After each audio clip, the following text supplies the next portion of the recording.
morning mga ka-amazing. And now I'm with Sir Blah Blah. Tita Pladora ng Glorious Pangasinan. And today mga Martimi sa anak sa choreographer sa Glorious Pangasinan, si Dodong, sa barangay Napo.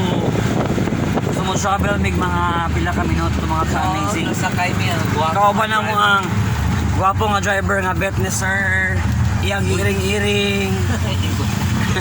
Dagan kaayog na asawa. Oh, ano daw kinamagulangan? Mabel daw sa Sir ang kinamagulangan po.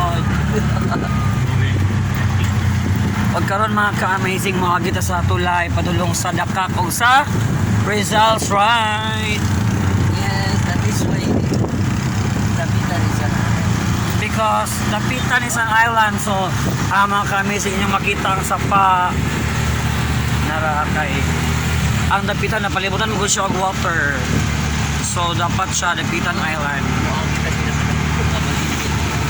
Ay oo, maagita sa dako nga baliti nga sa Sir.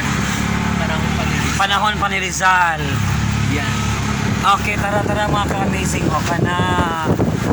Saksi pala sa panghitabo dili sa unang panahon dili sa dapitan.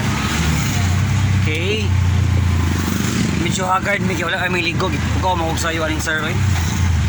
Ano rin mo agi pa na po di ay? Ang sabi mo gusto. Abi lang dito pa sa kuwan. Before ba? Namagadalaan na dito. Ay, kuwan.